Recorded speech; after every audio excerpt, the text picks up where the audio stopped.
तो इसलिए हमें दिशा ठीक ना मिलने से हम भ्रमित हो गए और परमात्मा से दूर होते चले गए, और परमात्मा से दूर होकर के हम विकारी बन गए। तो हमने क्या त्यागना है? बीड़ी, शराब, मांस, तंबाकू को परित्याग करना है।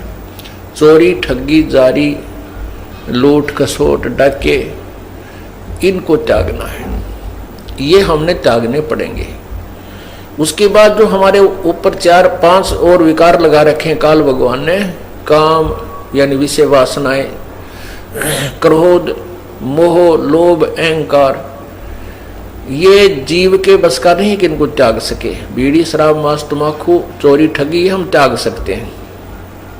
इनको नॉर्मलाइज करने के लिए काम, क्रोध, मोह, लोभ, अहंकार, इसके लिए परमात्मा ने तरीके बताए हैं, विधि बताई है, इसका ट्रीटमेंट बताया है कि सत्संग विचार सुने, उनके ऊपर पूरा विचार करे, अर्थात ज्ञान। दूसरा भक्ति भगवान की, तीसरा दान।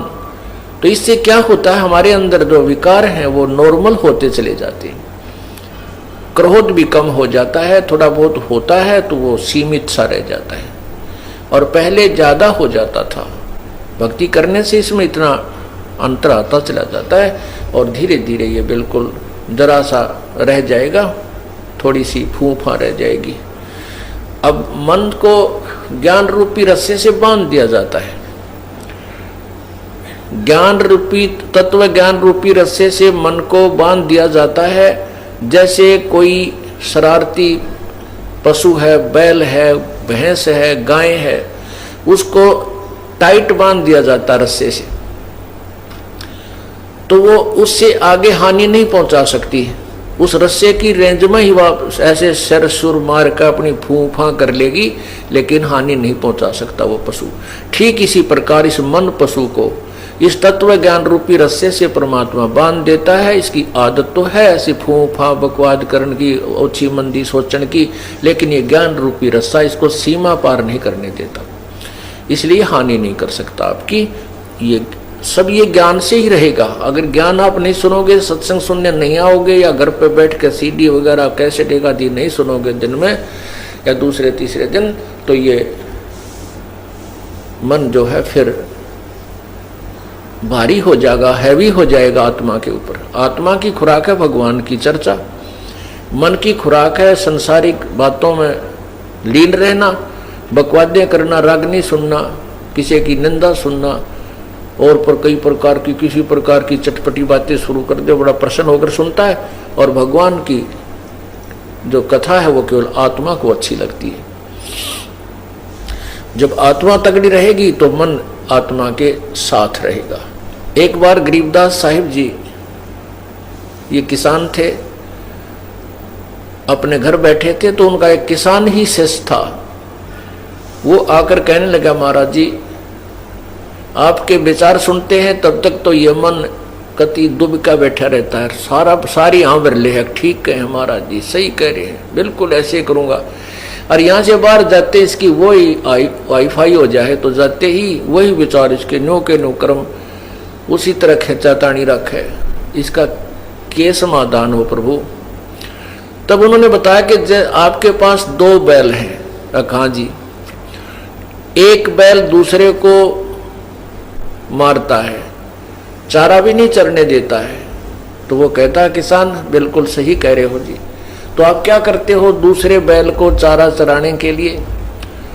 तो कहता जी जैसे खेत में हम ले जाते हैं, एक टोकरे में इकट्ठा ही चारा चराना होता है, तो मैं डंडा लेकर बैठ जाता हूँ और या उसको करड़ा बांध देता हूँ टाइट, जो फूफा गणी करे दूसरे को खाने नहीं देता, तो उसको इतना टाइट बांध देता हूँ उसका मुंह उस टोकरे तक पहुँचता है और दूसरा आराम से खा लेता है।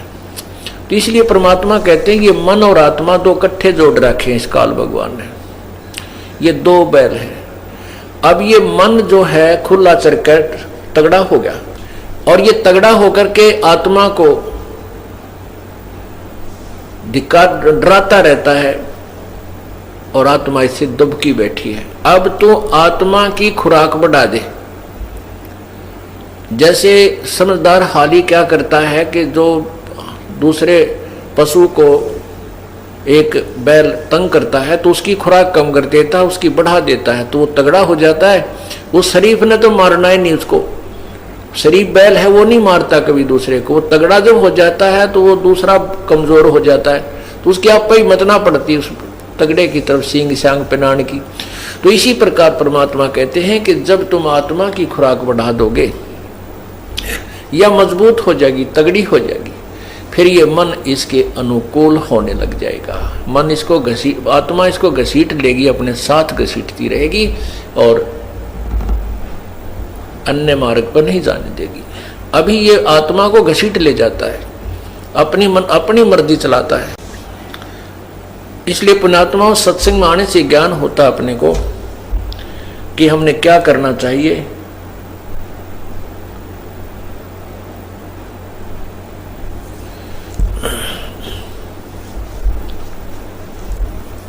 और जो धारणा हमने बना रखी है कि केवल बना रखी थी कि